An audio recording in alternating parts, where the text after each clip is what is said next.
Welcome to Sacred Space with Sonia. I am so excited about today's episode. My dear friend, Alanna Graham now, but I always knew her as Alanna Palmer, is my guest today. She is a ADHD coach for women, and she has been supporting them in this way for years, but she has been my support and my friend since I was a child, basically. So this is going to be, I think, a beautiful conversation that shows the connection and friendship that we have, and also the ways in which we've been able to see each other grow. And I'm so proud of the work that she's doing. And I'm really curious also to learn more about ADHD, especially in women. There have been so many studies lately about it either being misdiagnosed or underdiagnosed in women. And let's go to the source. Someone who has lived it, lived so much of their life being undiagnosed, and is now working to help women be their best selves while living with ADHD. So let's begin.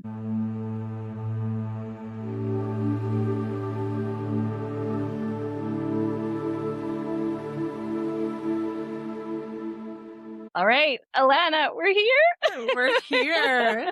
I'm so just honored. And I don't think when we became friends when we were like 12 or 13, we ever would have thought that we would be here today. I just want to say how grateful I am for you and for our friendship. And you're like a sister to me. Mm. And it's just such an honor to be here with you. Thank you for this opportunity. Mm. And it's a beautiful thing to witness you bring this vision to life. I think you've heard me talk about it for many And years. here we are. And here we are. Yeah. And here we we all are. take our own path to bring these visions and these dreams alive. Yeah. Yeah. All right. I want the listeners to know a little bit more about you. I gave a brief introduction. But who is Alanna? One of my pet peeves, actually, and I think anyone with ADHD will attest to trying to sum yourself Yeah. up in, Any amount of words. any amount of words, right? And we are all such multifaceted beings. But I Maybe have, the better question is, what do you want people to know about you before we begin this conversation? before we begin the conversation, just that, as Sonia mentioned, I spent many of my years living with undiagnosed ADHD, which, was just fine as a child for me. But as I got into my teenage years, it became extremely, extremely difficult. And so I'll tell a little bit about that journey, Mhm. but also, I'm a mom. I have ADHD. One of my children has ADHD, and I just am so passionate about the work of supporting other women with ADHD, or in discovering that they have ADHD, or uncovering this realization for themselves, because it doesn't have to be so hard. Mm.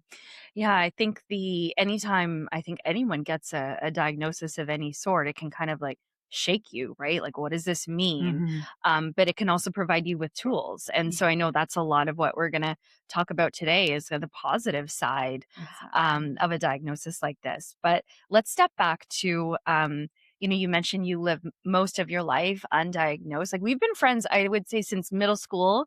But around like 12, 13, I think is when we first met. Mhm, mhm. So take me back to when Alanna as a kid, like when did you first start to notice that, hey, I'm experiencing the world a little differently than everyone else around me? Mhm.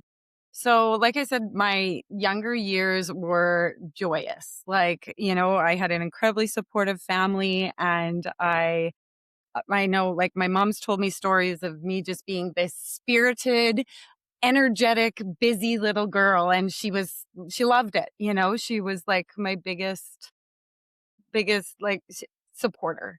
And so it never, I just was going throughout my life as this sparkly child and loving every minute of it. And then it was in high school, really, where I started to just, basically it started to show up in my grades, and in, writing, say, an essay in high school in class for an exam and realizing like, oh my gosh, I've barely even started and all my friends around me are walking out and they're finished. Mm. What's going on? And it was years of experiences like that that starts to, you start to internalize what is actually wrong with me.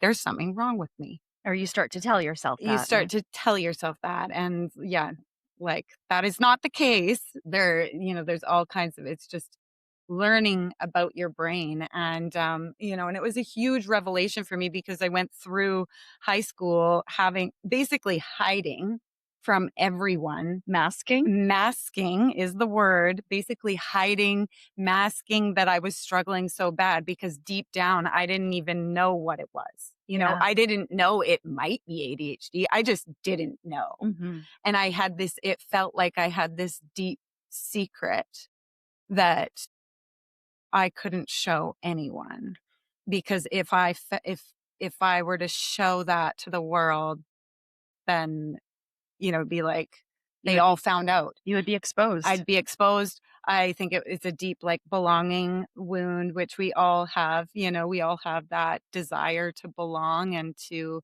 be a part of the community. And so, yeah, but that's when it really kind of took hold on my psyche and where a lot of the suffering for me on my journey occurred. Mm. Yeah. So getting back to hearing you talk about that time, Mhm. it's I watched you through that time. We Yeah. were friends during that time, Yeah. and I remember seeing that frustration that you were going through and Mhm. really feeling unseen. Mhm. And I wish I could have supported you better in that time or had known, because I think you were also masking that from everyone, right? Like, Even I had yeah. no idea. Even our closest circle, and I actually shared this with you and Kirsten recently, right? That, you know, I felt so much soulless. Like, for listeners, we had this very close group of 4 girlfriends, and, we were tight, and that was my solace from the difficulties I was having at home.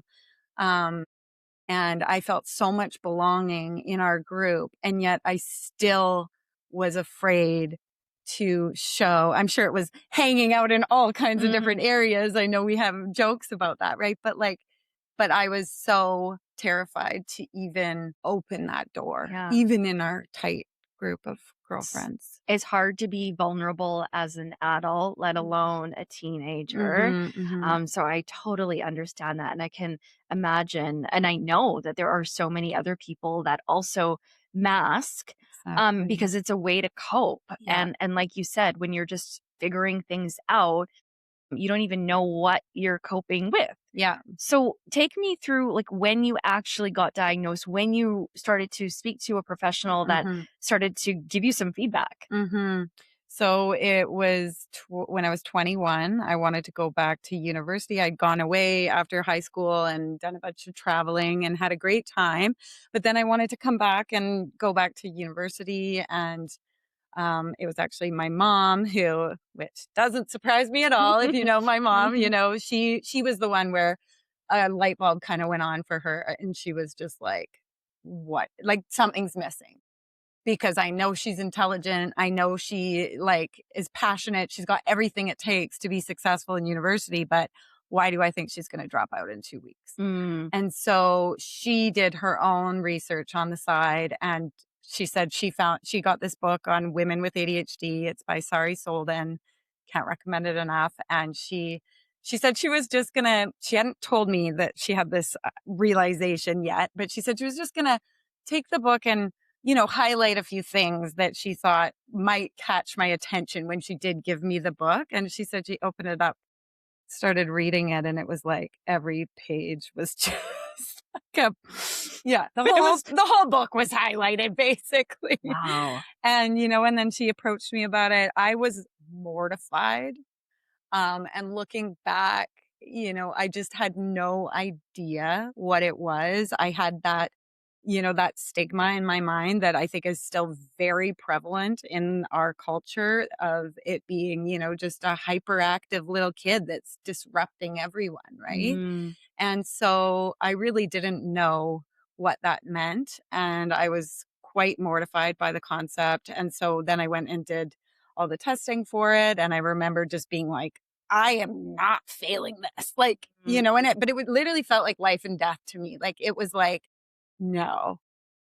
Anyways, long story short, the psychiatrist told me that I was basically the poster child for ADHD when I came into his Wow. office at the end. And and that was again at this stage I was still like Resisting? Yeah. resisting fully. And thankfully, this was right around the same time as I had met my now husband. And we had just started dating. And I remember being like, he's going to want to dump me. He's going to, like, I was really worried about this diagnosis. And he goes, I approached him like, well, I have to talk to you about something, blah, blah, blah. And he knew I had gone and done some stuff. And he goes, what? You're a space cadet and they're worried about you? And literally I think my reaction was, how did you know? And he's oh, that's Yeah. beautiful. And honestly, he was such like that was where my healing started to begin was with his support.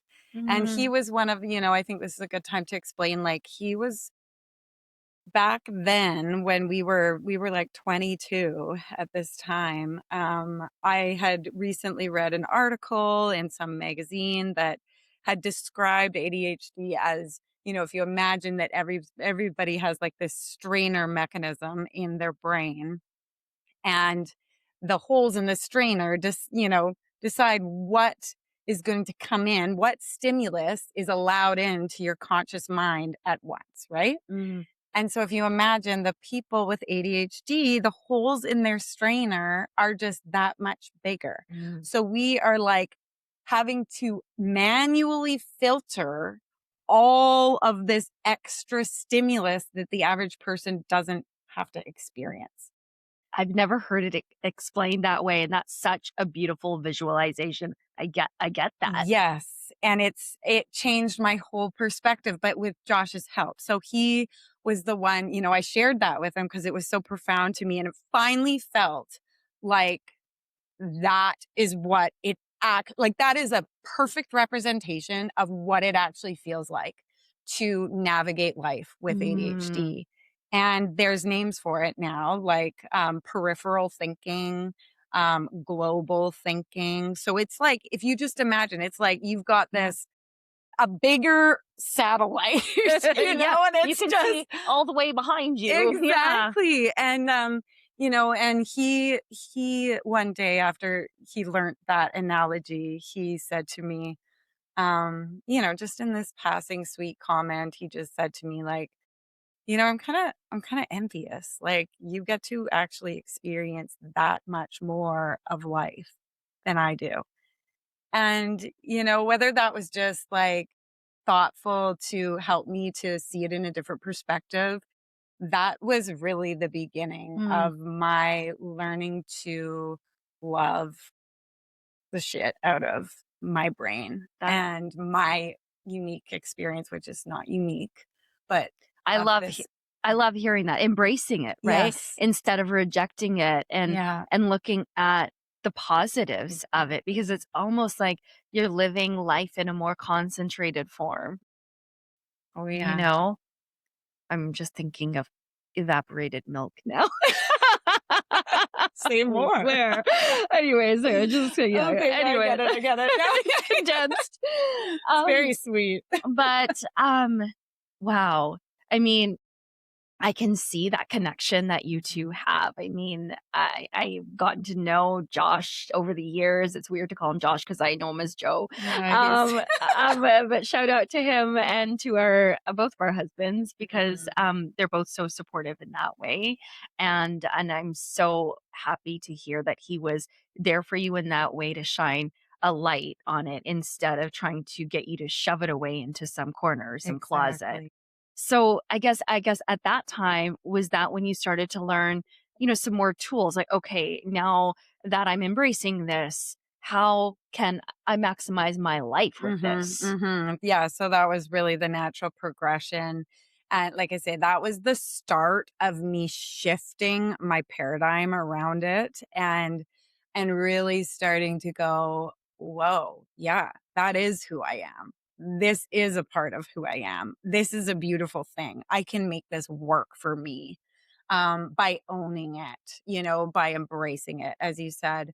And I think so what naturally happened, like how I got to the ADHD coaching piece was that I've just always naturally been so um fascinated by personal development and just being as, you know, as I guess evolved as I can. And I've always had like a personal interest in that. I don't really read novels. I read self-help books. Like, I just don't read novels. I just can't. I I don't have any interest, Fair enough. Like we all have our thing, and I mean Yeah, that's probably a lot of the reason why we've had such a close connection over the years. Is we share a lot of the same interests. absolutely. And when I was like, actually remember saying to you years ago when I first dreamed about creating this Mhm. podcast, and I was pushing a stroller around False Creek, and I was like, Alana, I think one day we'll do a podcast together. Yes. So it feels so good to be here, and talk about our journeys. And now I lost my train of thought of where I was going with this, but Well, the personal yeah. development piece. So I think exactly. We definitely connected on the personal development piece, but obviously there's a shared experience that we've had as well. So it's all I think this episode is going to be very intertwined, a little bit of personal, a little bit of like professional Mhm. development and growth. But when we look at ADHD in women, I am learning so much more about the types of ADHD. There are two different Mm. types, and there's one that impacts women more, Mhm. and it isn't necessarily like the stereotypical idea that people have of ADHD. Yes, and I'm so glad we're talking about this because it really still blows my mind how little understanding there is around this. So, it used to be called ADHD or ADD. There were those two diagnoses. Now it's ADHD is like sort of an umbrella diagnosis, and then underneath the umbrella, there's hyperactive presentation or inattentive presentation. And there's also actually a combined presentation. So, what I have noticed over the years, I don't know the statistics of it, but what I've noticed over the years working with hundreds of women with ADHD is that the majority of these women that have come to me are living with inattentive type ADHD. And the crazy thing is that inattentive type ADHD, especially in women, often manifests almost the opposite from the outside, like looking in as the hyperactive type. So Mm. this is why it gets missed. And I guess I would just say that like so if you think of it when you say inattentive type, like I think that the title also is misleading Mm. because it's not that you're inattentive, it's actually that you're attentive to almost too many Your things. attention's being pulled in too many different directions. Exactly, Yeah. exactly. And so, but a simple way to think of it is like the inattentive type is more like a hyperactive mind, and hyperactive type is more like a hyperactive body. Mm. That's, in very simple terms. Um, but this is so important to know with women with ADHD because it's like, this is what we're struggling with. And often, just being a woman, especially a young woman, say growing up as a child with inattentive type ADHD, women, we internalize the cues from our culture differently than men, right? And so little girls oftentimes turn into like good girls or, perfectionists, or they they really withdraw in that experience of what's wrong with me. They pull in versus moving outwards and being like, disruptive or this or that. So almost withdrawn? Yes. So then what happens from that experience of, what's going on, what's wrong with me, what's, pulling in, withdrawing, is often there's anxiety as a comorbidity. That just means like a layer on top of undiagnosed ADHD, or depression. Those are the two majors. And then, you know, they go through life not knowing that there's actually this root thing.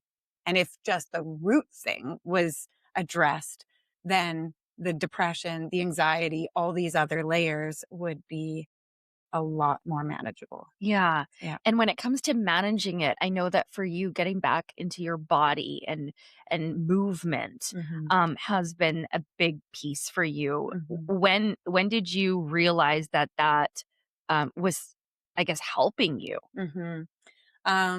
Yeah, so for me, definitely yoga, and I would say even more than movement, it's like I think it was the spiritual practice of getting into the body.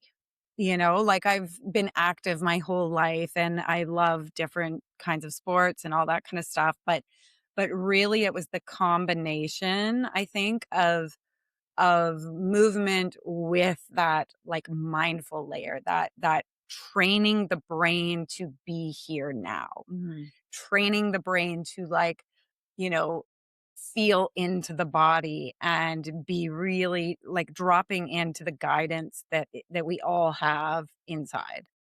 And something my therapist I've been working with who does parts work, just shout out to parts work, it's my new fascination. um but she recently, in one of our sessions, we were talking about this concept, and she made a point that when the mind is very busy, it's often an invitation to drop into the wisdom of the body. The brain is so busy because it's looking for the guidance From the body. from the body. Mm. Wow, that's profound. That's Like, profound. I feel like do we need to explain that in a different way? Maybe. Because Yeah. I feel and I feel like this is such the disconnect that I'm seeing in our Mhm. society right now. We're so led by the mind Yes. that we have forgotten that we are, it is a full mind, body, soul connection experience. It's all of Mhm. those things working together. So when one is, out of order Leading the or show. leading the Shoe. show, the Mhm. other one needs to step up. And I think right now everyone's letting their minds lead the show, Yeah. and they're not having that quiet time of reflection to just drop into the body. Or Yeah. maybe they're not doing it enough because Mhm. we have so much stimulus hitting us every day. We're not wired to take on this much, let alone if you have Mhm. ADHD Mhm. and your salad strainer or your Yeah, spaghetti strainer. strainer Yeah, yeah. has huge holes. I think it's also important to say that awesome quote we were talking about where, and I know you've heard it, the mind makes a wonderful servant, but a terrible master. Mm. We need to come back to that wisdom. Do you find that when you are able to drop into your body, that you're able to block out some of that stimulus that wants Oh, to come yeah. in? Yeah, Mm. absolutely. So has that become like almost like a training, like a discipline that Yes. you're building? Mhm. Wow. Yeah, big time. And, I just recently started taking meditation more seriously, and it's funny because when I zooming back to when I was 21 and first got diagnosed, one of the practitioners I worked with was a naturopath, and she was like, "You need to meditate." Hmm. And I was like, like, Yeah. that ain't happening. Like, I was in hot mess mode back then. I was not able to sit down and meditate, but I somehow have access to it now after all the work that I've done over the years. And a lot of that, I could get into. That's also something I'd like to talk about, is just, some of the surprising things that I think help ADHD. And they're things that we don't necessarily hear about or we don't necessarily know about. And this is one of them, that practice of finding a practice that helps you to reconnect to the Mhm. body, to the wisdom of the body so that you can block out, yeah, all that stimulus. Yeah. That's yeah. And then for women, like, I'm wondering, like, hormones must play a big role Oh, yeah. in when it presents. Yeah.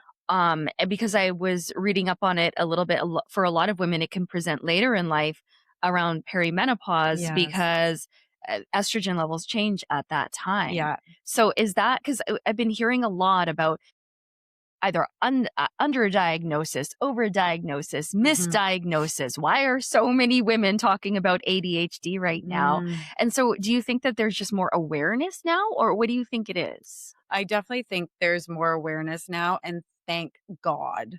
I think social media, yes, of course, there's parts of that that aren't so great, but for the most part, thank God that more women are starting to understand this, or they're seeing some funny meme and going like, okay, that hits a little too close to home, But it's like those little things are what help us to start actually taking it more seriously and Yeah, looking at it for real. But definitely, um, there's kind of some key points in life where it tends to um, where undiagnosed ADHD starts to kind of like rear its head for women, especially like one is around like grade 7, grade 8. It's where I think, sort of those internalized things that was part of my path, right? You start to internalize more and compare more to your peers. And so it can pop up then, but also, well, motherhood, hmm that's a big time it can pop up. hmm Um, all the banal tasks that you have to do. If I need to, I don't know if I need to like fold another pair of baby socks, I'm just going to literally lose my mind. It's like all those boring, banal tasks, yeah.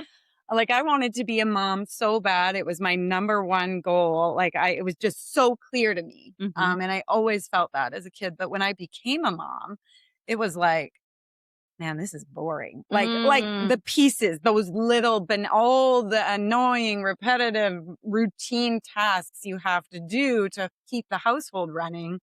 Like that's an ADHDer's nightmare. yeah. 'Cause it's boring, and Oh that's my another big gosh. piece is like, yeah, Totally. we have all the attention in the world if the thing in front of us is fascinating or interesting to us. If the thing in front of us is not interesting, hmm you may as well hire out for that. As you're saying some of these things, and I've said this to you before, and I'll just share it now because I think I've been noticing so many of my friends in Mhm, the past like 10 years, or maybe a little bit less than that even, all have been diagnosed with mhm, ADHD. And I'm like, why is that? Why is so many of my friends? And I've asked around, I'm like, your friends too? And they're mhm, like, mhm. no. And they're like, wait a minute. Am I part of the group? Am I, is this, is it, and I don't know that I am. And sometimes I wonder, like, aren't we all just kind of on a spectrum of Yeah, I something? I definitely do think that, I hate the term, like, there's a term neurotypical, which I'm just like, that is just it's just so untrue, I guess, I don't think there's any, or I guess I should rephrase that. Like, I think there's pieces of this everywhere, and it's like, okay, you're on this line, and okay, if you score these on your test and you land here, but if you land here, you quote unquote don't have it. You know what I mean? Like, there's Yeah. just no way it works that way. Yeah, exactly. So, Like, we are organic, natural beings, like, yeah. we can't just be plotted on a chart Yes. sometimes. And just, on the other side too, it's like, I think a lot of people, and this is like a whole other conversation, so I won't get into it, but I think a lot of people have like the biological markers for ADHD, but have not had the environmental, uh, maybe impacts or experiences that sort of like uh, allowed those to come into full Mhm, form, if that mhm. makes sense. Yeah, Yeah. I can see that, yeah, Mhm. because you might need certain circumstances for it to be, like, kind of triggered Yeah, in a needed way. or yeah, Yeah, it coming through. yeah. Mhm. Earlier, you were sharing that when you were first diagnosed, it was, like, such a you just wanted to reject it, you didn't want to accept it or let it in, but as I've learned from you over the years, I think that it's a diagnosis that is can be really beautiful in a Mhm. way, and you were sharing, what Josh said to you about being able to experience the world. Yeah. Um, what do you feel like I've heard ADHD being described as a superpower. Mhm. Do you agree with that? And I guess what are the Mhm. superpowers? Yeah, so, I do agree with that. It's what I always say about, about supporting women with ADHD and various clients, over the years is that the work is in wrangling the tricky parts because it's not without the tricky parts. And the tricky parts are like the executive functions, the boring stuff, the planning, the prioritization, the organization. I hate all those Yeah, things. So every time, yeah, you start talking, I'm like, well, ding, ding, ding. I know, right?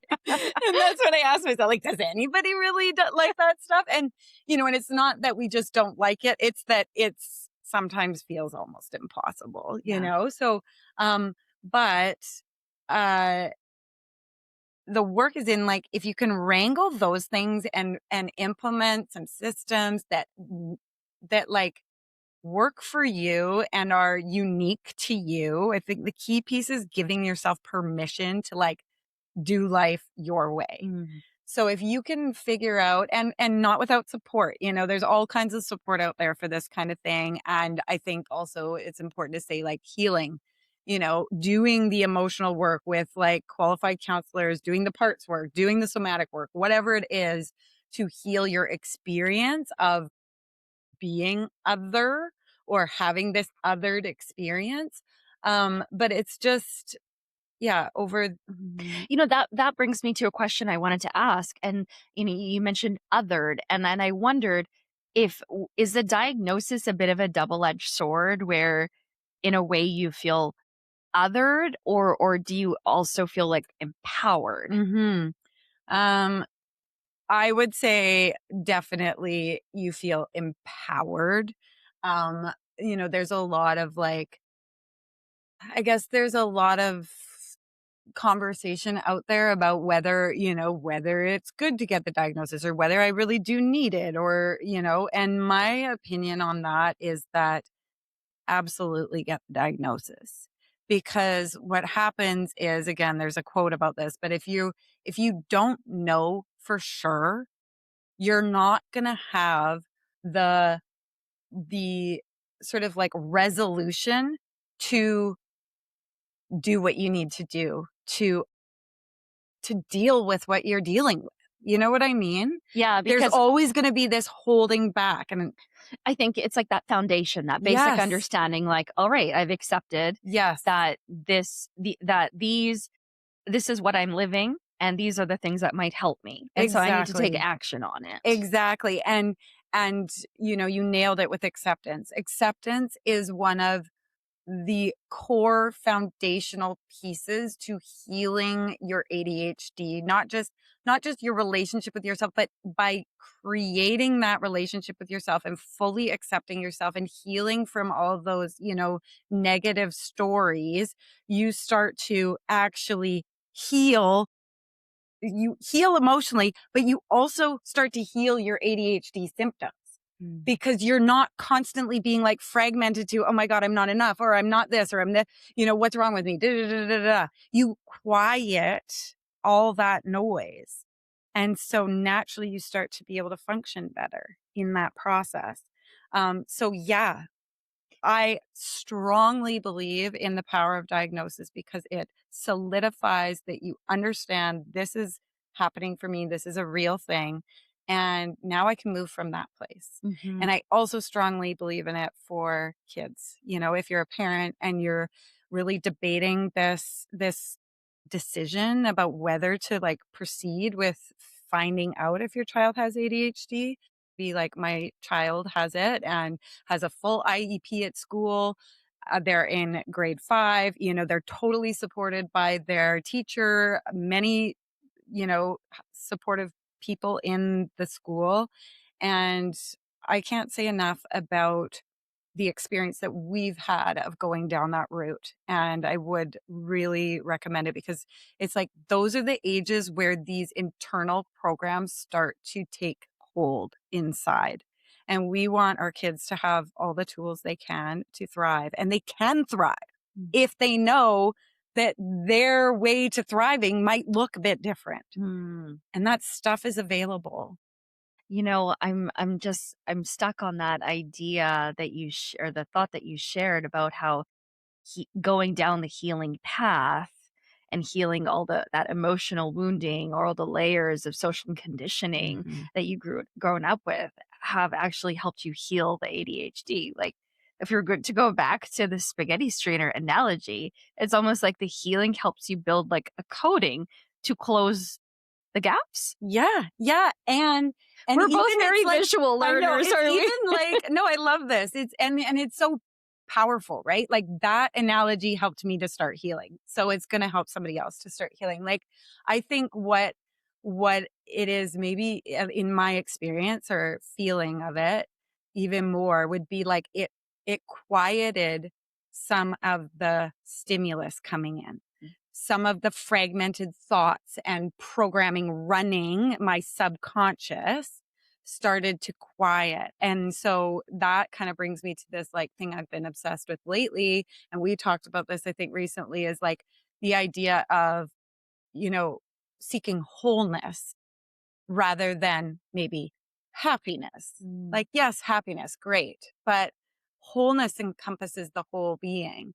And so if you apply that back to our strainer analogy, it's like when you can do the work to become whole, and a lot of that is healing work, and to really accept and love all of the parts of ourselves and come into this like more peaceful, empowered, this is who I am.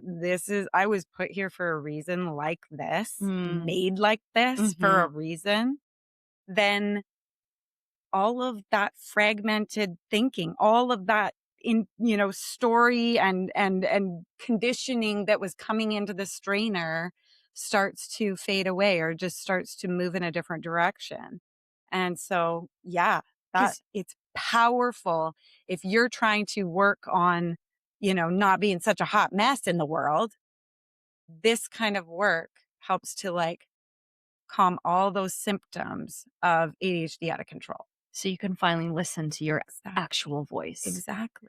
and learn that you are perfect as you are. You're perfect. And, And you we could come back to gifts too. exactly, Mhm. yeah, I just wanna say that I feel like, one of the beliefs that I have is the divine doesn't make any mistakes, Absolutely. I and completely agree. we are all enough as we are Mhm. with whatever diagnosis, whatever Yeah. beautiful way that you experience your world around you, that's exactly how you're supposed to be. Yeah. Um, but yeah, let's talk more about the gifts Mhm. because I also know you as a artist Mm. and a very talented artist, and I love the way I think we're both very visual thinkers as well, but I love the different things that you can create. I'm thinking back to um my wedding shower and you made this like a beautiful like photo display out of branches. And I was like, Mm. I couldn't believe that you had thought of that, and you're very, very creative, but I guess that's one of the superpowers It is definitely is. creativity and Yeah. artistic expression. Yeah, yeah, and so to kind of, like, come back to what I was saying before of, okay, so, yeah, if you can wrangle these kinda tricky parts, because there's no denial that there are tricky parts of it, those executive functions, right?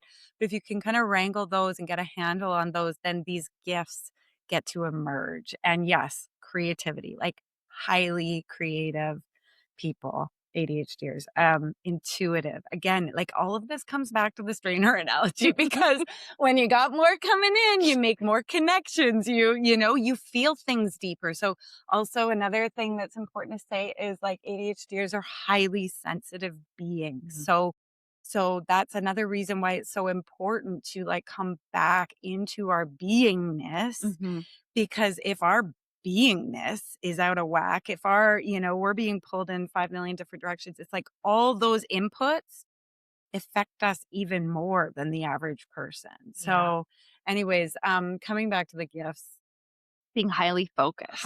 yeah, you can hyper focus. So again, if you're interested in something, it can be like Like, I remember when I was in university and I did my degree in visual arts, and I would be there at 1 o'clock in the morning. There was only one other girl, Megan, shout out to Megan, that, her and I would like lock eyes across the studio space, and we're the only ones there every single night. And I just completely dove into those last couple of years of my degree. And I have never felt so fierce in like the focus and the clarity and it was like channeling through me. Because you were in your authenticity. Exactly. Yeah. And that hyper focus like locks in. It's a crazy thing. And you forget to pee, you forget to feed yourself. Like You're totally in the flow, yeah, right? yeah, Yeah, that's exactly. beautiful. It's funny. I work in an industry where there are a lot of ADHDers. Yeah. And so that's also made me question and wonder, am I, because there are many things that attracted me to this high pace, like fast Yes. environment where you get hyper focused on a particular story or topic every day, Mhm. and then the next day you get something new. Right, and it's constantly And it's changing, so constantly it keeps it changing. fresh and interesting. Very Like, it's the interested. perfect job for an ADHDer. Yeah, and Yeah. so I'm surrounded by people Yes, actually very at work interesting. that have ADHD, and I've grown to realize that it's actually a really beautiful thing Mhm. because they're some of the most highly intelligent, thoughtful people that I know. Mm. Yeah, and that makes me think of, yeah, some of those gifts are huge hearts, and that one gets really misunderstood because I've had to toe chills right now. Mhm. Yeah. That one gets so misunderstood because we have that really fast moving brain and, for example, it's like, oh, you're having a conversation with someone you love, and ADHDs are known to like be bad listeners, for example, okay? But really that's just because they're like, "Oh my gosh, if I don't blurt this thing out right now, it's going to be gone because then my brain's on to the next thing, right?" And for example, that's like and it can be thought of as, oh, this person doesn't care or this person is selfish. But really, it's just a like, oh my gosh, I really care and I'm excited and I just got to put this out. Otherwise, Mhm. And so there's so many ways in which it gets misunderstood, but definitely huge, huge hearts. And this is something like I've been thinking about this a lot lately and like the state of our world and some of the work that I want to bring to the world. I've been working with a group of women on the Sunshine Coast where I live, a group of moms, and we call it the Cove. And it's basically like a group coaching program, and it's just been so beautiful. I've done a few series of it over the last couple of years, and I want to continue it. I'm kind of on a break with it right now, but the idea of it has been evolving Mm. in my heart and in my mind, and a big piece of it of where I want to take it is helping women unmask. And because it's these gifts. There's so many gifts that ADHDers and other neurodivergent folks have that I really do believe are like needed Mm. right now. Mhm. And it's those huge hearts. There's the creativity, the intuition. I said those ones already. There's problem solving, like creative problem solving, ability to like connect dots that other people don't see or like cross fields and like That, like, global thinking. it's the global thinking, exactly, and, yeah, there's so many, especially women with ADHD that still are masking, still are believing subconsciously or even consciously that there's something wrong with them, and we need to change that. What are some ways, I think, for someone that might be listening thinking, what is masking? Or, Mhm, maybe you can just explain it in ways that maybe you did it mhm, so that someone can maybe understand if they're doing it mhm, already. mhm, and it's funny because I've had this conversation with a few people that don't have ADHD, and they're like, isn't that just what everyone does? Oh, okay, yeah. So I think it's also like a larger issue. Societal. It's a societal issue Yeah. where, a lot of us are and there's many different reasons we develop these coping mechanisms, right? And so um but it's the idea that okay, so I'll just give like a little example of like, say you're in a group conversation and someone makes a terrible comment that you don't agree with, or it like ups your spidey senses, and you have the impulse to say something or to like respond. And instead of responding, you just shut yourself down. You become small.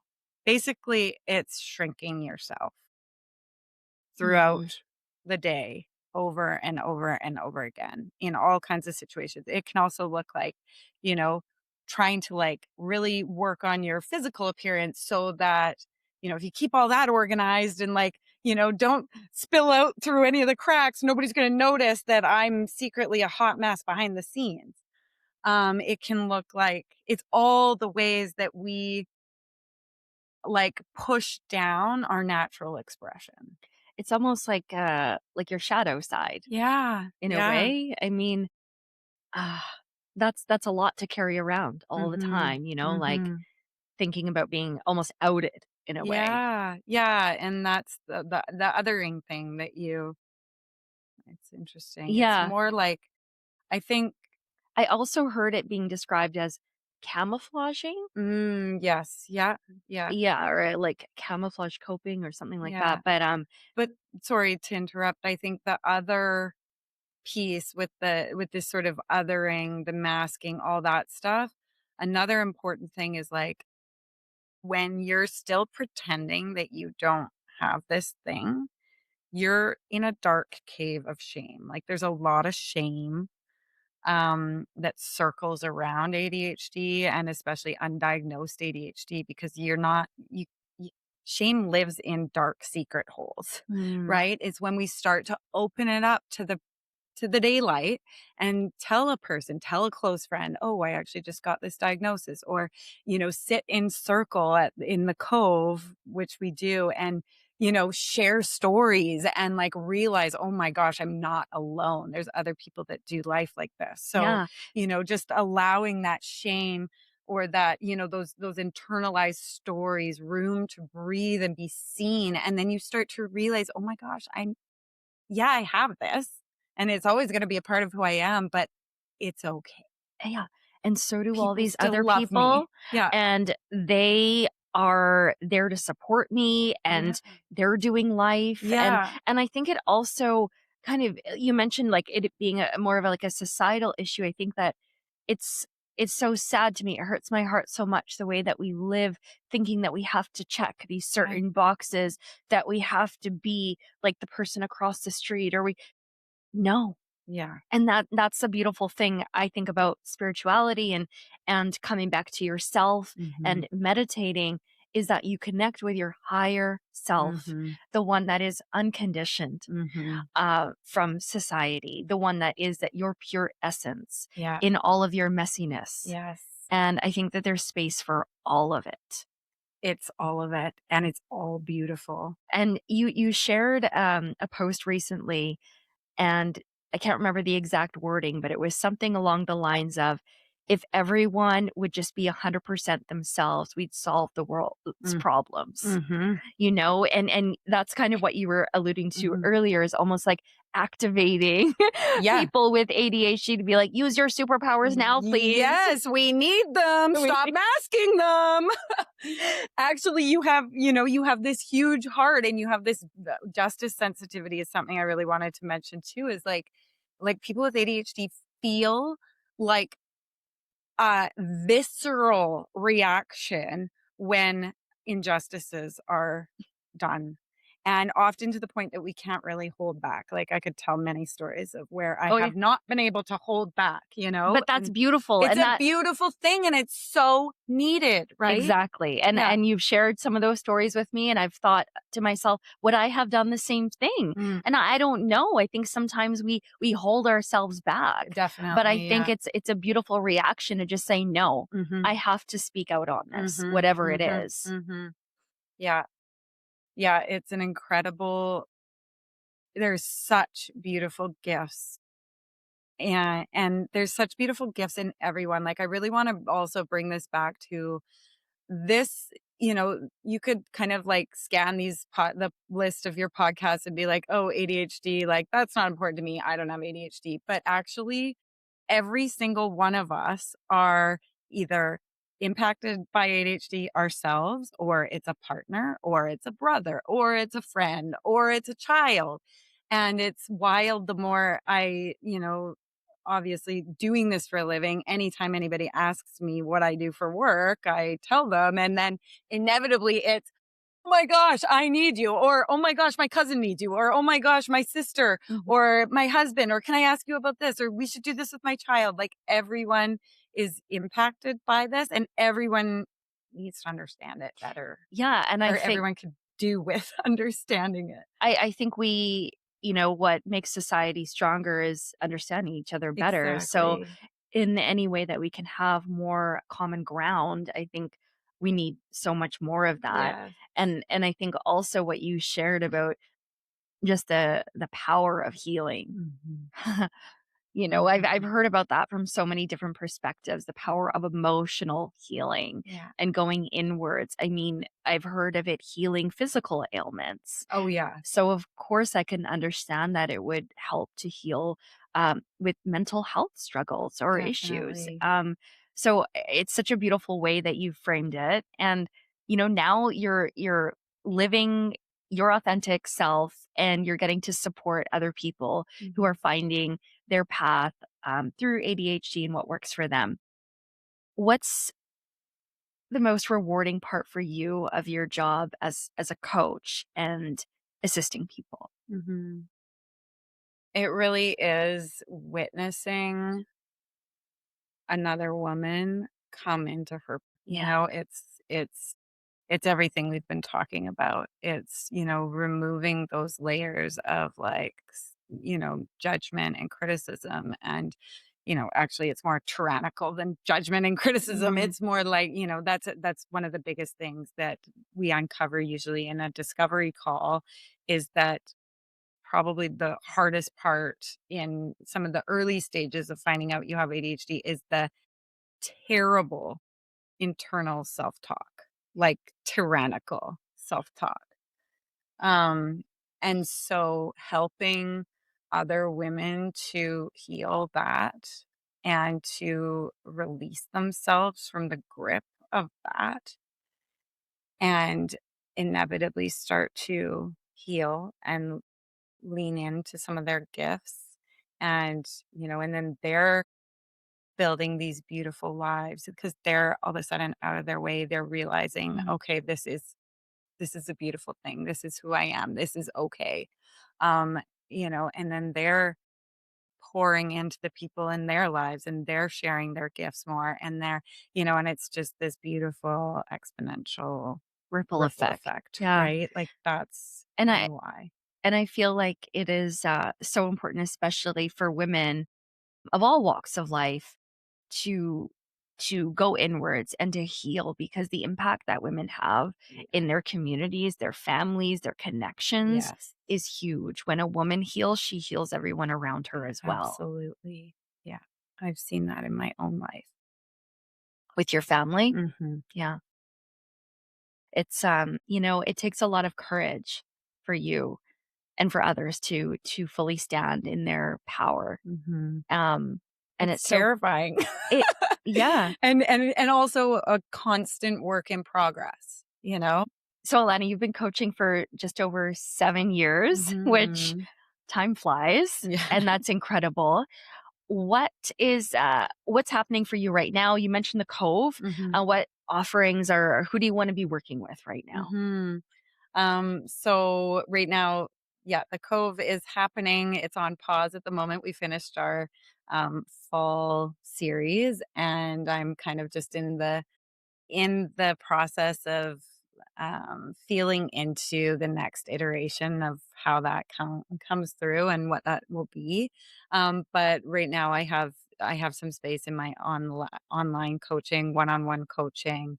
I support women with ADHD personally. I also support parents if they're supporting a child with ADHD. Often people ask me like, "Oh, do you work with kids?" And I don't work with kids, but I can support the parent to understand the kid and to create systems and some, structure around how to support their kid better. I can see how important that is because, like you were mentioning earlier, it's like those younger years are when all that conditioning happens. So if you Totally. can start early as a parent to not only understand it, but then to guide them in a way that's not going to be so hard on themselves, Exactly. that would be so profound just for everyone. Exactly. Yeah. Yeah. Yeah. But so mainly right now it's one-on-one coaching and that's just, it's the deep work that is really, and coaching is just such a great fit for ADHD because we are action oriented people. We want to feel that we're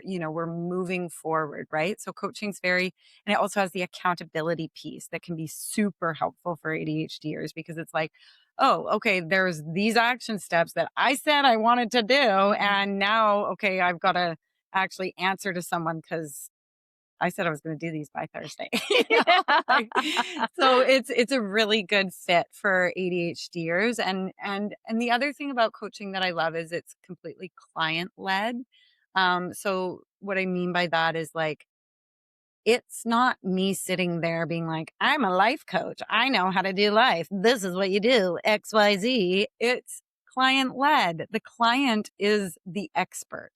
And we explore together, we explore what they're dealing with together, and we have a conversation about it, and we nail down action steps that are in alignment with what that person wants for themselves. So it's never me telling the person what to do, which is great because ADHD, another big thing for us, we're truth seekers. That's another gift we have. So if something don't feel like truth, you're not down Mhm. basically. And so coaching's great for that, right? Because it's all based on what's true for the client. Mhm. Yeah. I love that. Mhm. That's beautiful. The truth seeker part. I'm like, yeah, Yeah. I know why we've been good friends Yeah. for a long time. Yeah. Oh, Yeah. Alana, this has been honestly like a healing experience for me. Aw. And I hope for the listeners as well. And I think you have such a beautiful way of explaining things with the visualizations and that good old spaghetti strainer. And I feel like I'm leaving this having a better understanding of your experience. Mm. And I think I'm richer for that. But what is one thing you want to leave the listener with that you hope that they take away from this conversation? Yeah, I'd say it really lands in you were made exactly as you were meant to be. And you have beautiful gifts inside you that the world needs. Beautiful. Mm. And I just want to say thank you so much. And thank you so much for caring in the way you do to want to understand the experience of myself, the Mm, experience of other ADHDers in the world, the experience of your coworkers with ADHD, and having that beautiful, curious heart that you've always had and I've always admired about you. thank you. Love you so much, Alana. This has been such a pleasure. And I think we're going to go for a walk to a river or Yeah. something later. Yeah. All right. That's it for this episode.